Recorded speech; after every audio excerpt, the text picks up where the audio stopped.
मैं इन लोगों से पूछना चाहता हूं कि सवर्ण समाज के साथ आखिर सौतेला व्यवहार क्यों हो रहा है।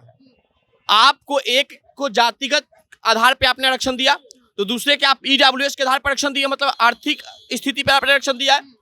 तो एक को जाति के आधार पर और दूसरे को गरीबी के आधार पर आरक्षण दीजिएगा। ये सौतेला व्यवहार बिहार में करके आप समझिएगा कि बिहार में राज कर ले, ये संभव नहीं है। मेरे दरवाजे तक खुद नहीं गए आरक्षण करने वाले, जबकि मैं 3 महीने से बेड रेस्ट पर था।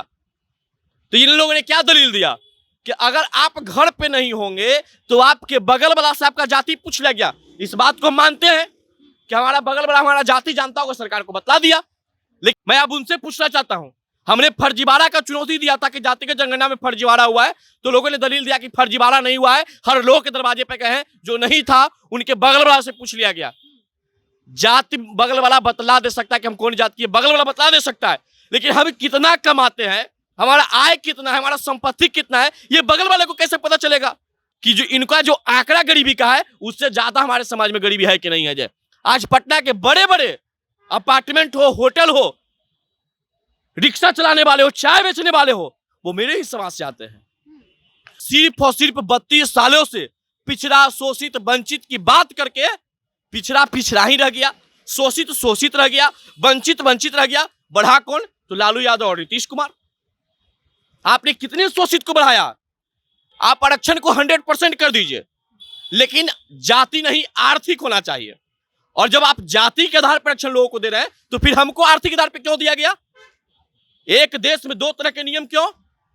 क्योंकि दलित आरक्षण का लाभ गरीब दलित नहीं ले पाता है। अगर आर्थिक आधार पर आरक्षण लागू हो जाएगा तो चाहे दलित गरीब हो चाहे अमीर हो, इसको तो जो उसका आर्थिक स्थिति खराब होगा उसको लाभ मिलेगा। लेकिन यह सरकार नहीं चाहता है।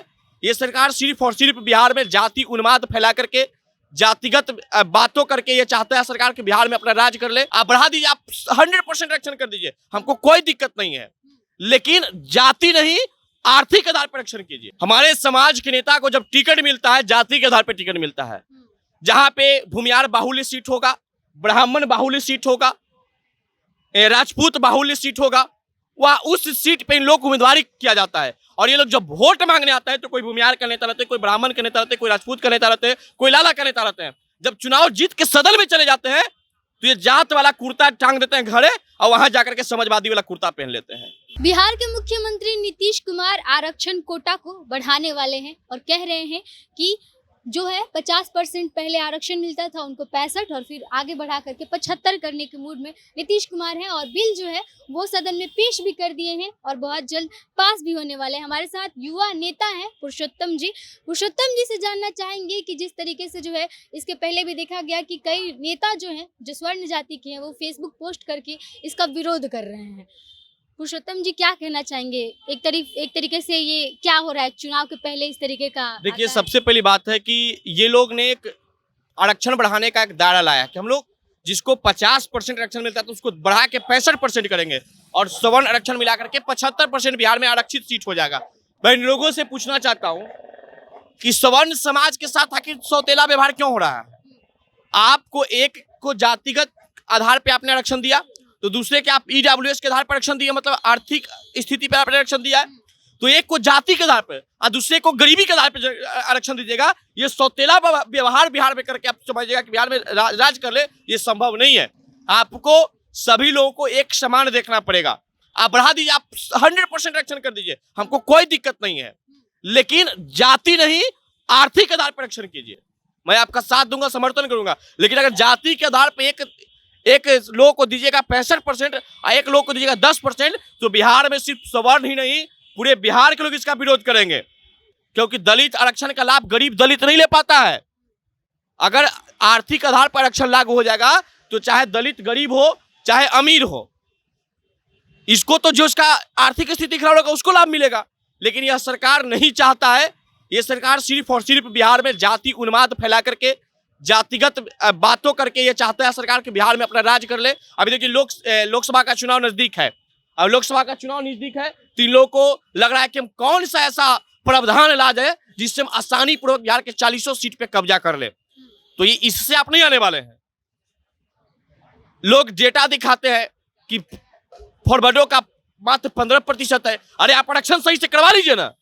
यही आरक्षण होता है कि हमारे दरवाजे तक आरक्षण करने वाले गए ही नहीं, मेरे दरवाजे तक खुद नहीं गए आरक्षण करने वाले, जबकि मैं 3 महीने से बेड रेस्ट पर था।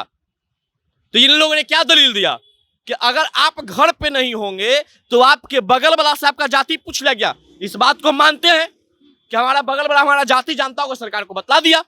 लेकिन अब जब कल शीतकालीन सदन के दौरान ये पेश किया गया आर्थिक आधार पे हर जाति में कितना कौन गरीब है, जब उसका पेश किया गया तो उसमें बताया गया कि भूमिहार गरीब है। मैं अब उनसे पूछना चाहता हूं, हमने फर्जीवाड़ा का चुनौती दिया था कि जातिगत जनगणना में फर्जीवाड़ा हुआ है, तो लोगों ने दलील दिया कि फर्जीवाड़ा नहीं हुआ है, हर लोग के दरवाजे पे गए हैं, जो नहीं था उनके बगल वाला से पूछ लिया गया। जाति बगल वाला बतला दे सकता है कि हम कौन जाति है, बगल वाला बतला दे सकता है, लेकिन हम कितना कमाते हैं, हमारा आय कितना है, हमारा संपत्ति कितना है, ये बगल वाले को कैसे पता चलेगा। तो इससे तो स्पष्ट हो गया कि बिहार में जातिगत जनगणना के आंकड़े को जो सार्वजनिक किया गया सरकार के द्वारा, ये बिल्कुल फर्जीवाड़ा है। अगर इनके अंदर हिम्मत है, हैसियत है, तो सरकार के लोग हमारे गाड़ी पे बैठे चले बिहार के हर जिला में इनको घुमा देंगे, स्पष्ट करा देंगे कि जो इनका जो आंकड़ा गरीबी का है उससे ज्यादा हमारे समाज में गरीबी है कि नहीं है। जय आज पटना के बड़े बड़े अपार्टमेंट हो, होटल हो, रिक्शा चलाने वाले हो, चाय बेचने वाले हो, वो मेरे ही समाज से आते हैं। और ये लोग क्या कहते हैं, सिर्फ और सिर्फ 32 सालों से पिछड़ा, शोषित, वंचित की बात करके पिछड़ा पिछड़ा ही रह गया, शोषित शोषित रह गया, वंचित वंचित रह गया। बढ़ा कौन? तो लालू यादव और नीतीश कुमार। आपने कितने शोषित को बढ़ाया, और आपने शोषित वंचितों की नाम लेकर अपने सरकार में आए कि लोग की सेवा करेंगे, लोग को आगे बढ़ा देंगे। ये लोग पिछड़ा हुआ समाज है, और आज 32 सालों में ये लोग नहीं आगे जा पाया, तो आप लोग के अंदर नैतिकता बचाओ तो इस्तीफा दे दीजिए। ये लोग सिर्फ और सिर्फ इन लोगों को गुमराह करके राजनीति करने वाले लोग हैं। कह रहे हैं कि आरक्षण से दिक्कत क्या है? हमको आरक्षण से दिक्कत नहीं है, हमको जातिगत आरक्षण से दिक्कत है। आप आरक्षण को 100% कर दीजिए, लेकिन जाति नहीं, आर्थिक होना चाहिए। और जब आप जाति के आधार पर आरक्षण लोगों को दे रहे हैं, तो फिर हमको आर्थिक आधार पर क्यों दिया गया? एक देश में 2 तरह के नियम क्यों? सभी के लिए समान नियम लाइए, सबके लिए समान कानून लाइए, तो इस प्रकार का विधि व्यवस्था चलेगा तो इसको हम लोग बर्दाश्त नहीं करेंगे। तो क्या कीजिएगा अब? क्या लगता है? देखिए, हम लोग 90 से संघर्ष कर रहे हैं, 90 के भी दशक में हम लोगों ने संघर्ष किया। ईडब्ल्यूएस आरक्षण लेने में भी हमने संघर्ष किया, लाठी डंडे खाए, आरक्षण लिया। तो आगे भी संघर्ष करेंगे, आगे भी सरकार के दमनकारी नीति के खिलाफ आंदोलन करेंगे, चाहे इनकी जितनी हैसियत है हमारे पीछे लगा लेंगे। तो अब भूमिहार, राजपूत, पंडित, ब्राह्मण, हर जाति के तो नेता हैं, हर जाति के तो विधायक हैं, सदन में तो किसी ने विरोध नहीं किया। देखिए, मैं बतलाता हूँ, फर्क समझिएगा। हमारे समाज के जितने भी नेता हैं, आपके चैनल के माध्यम से उनको मैं स्पष्ट करा देना चाहता हूँ, हमारे समाज के नेता को जब टिकट मिलता है, जाति के आधार पर टिकट मिलता है। जहां पे भूमिहार बाहुल्य सीट होगा, ब्राह्मण बाहुल्य सीट होगा, राजपूत बाहुल्य सीट होगा, वह उस सीट पे इन लोग को उम्मीदवारी किया जाता है। और ये लोग जब वोट मांगने आता है तो कोई भूमिहार का नेता रहते, कोई ब्राह्मण का नेता रहते, कोई राजपूत का नेता रहते, कोई लाला का नेता रहते हैं। जब चुनाव जीत के सदन में चले जाते हैं तो ये जात वाला कुर्ता टांग देते हैं घरे, और वहां जाकर के समाजवादी वाला कुर्ता पहन लेते हैं। तो मैं ऐसे लोगों को नेता नहीं मानने वाला हूं। हमारा समाज बुद्धिजीवी है, और हम लोगों ने समझ लिया है कि जो हमारा बात करेगा, मेरा वोट पे राज करेगा। वोट हमारा, राज तुम्हारा, वर्षों से आपने किया है, यह नीति अब चलने वाला नहीं है। दूसरे जाति को आरक्षण देकर के वोट मांगा जा रहा है, और राजपूत, भूमिहार, ब्राह्मण को जन्म दिवस मना करके वोट मांगा जा रहा है। तो क्या? अब ये देखिए, सभी लोग को आप समझ लीजिए, जन्म दिवस के जब बात पे आप आते हैं तो श्री बाबू का अपने हमको याद दिला दिए कि श्री बाबू के जयंती के अवसर पर तेजस्वी यादव कह रहे थे कि भूमिहारों से हमको बहुत प्रेम है। भैया, इनके इस कहानी से हमको इतना हंसी आता है, जैसे लग रहा है कि फिल्म में नाटक वाला पात्र ले लिए हैं कि इसमें हमको झूठे खाली बोलना ही है। ये लोग क्या कहते हैं कि सबसे बड़का देश में कोई अगर है तो जुमलेबाज मोदी है, मोदी से बड़का जुमलेबाज जो चाचा भतीजा बिहार में बैठे हुए।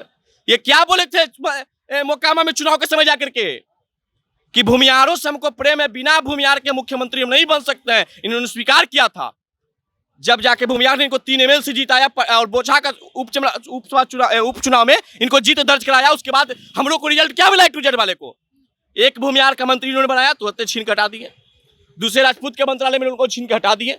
आरोप क्या लगा? सुधाकर सिंह ने सरकार के खिलाफ आवाज उठाई, उनको मंत्रालय छिना गया। कार्तिकेय मास्टर साहब पे आरोप लगा, उनका मंत्रालय छिना गया। बाकी कितने लोग बैठे हुए भ्रष्ट लोग, उनका मंत्रालय क्यों नहीं छिनाता है? तो ये प्रेम, घड़ियाली प्रेम, ये दिखावा का प्रेम, ये कोई मूर्ख थोड़े हम हैं, इस तरह का नहीं चलता है। देखिए, करना है, कथनी और करनी में काफी अंतर होता है, और ये लोग सिर्फ कहते हैं, करते कुछ नहीं है। चलिए, तो बुद्धिजीवी वर्ग है और बुद्धिजीवी वर्ग मुख्यमंत्री नीतीश कुमार और तेजस्वी यादव की बातों में नहीं आएगा। आरक्षण लागू करना है तो आर्थिक आरक्षण लागू करे, ऐसे जातिगत आरक्षण लागू करने का वो भी उस जातीय जनगणना पर आधारित जो कि फर्जीवाड़ा है, ये एक तरीके से जो है स्वर्ण समाज के जो लोग हैं वो बर्दाश्त नहीं करेंगे और इसका असर मुख्यमंत्री नीतीश कुमार को झेलना पड़ेगा। फिलहाल अब इस पर आपकी क्या प्रतिक्रिया है हमें कमेंट बॉक्स में लिख के बताइएगा। तब तक के लिए बने रहिए हमारे साथ, देखते हुए अपडेट में आपके साथ प्रिया। बहुत बहुत धन्यवाद।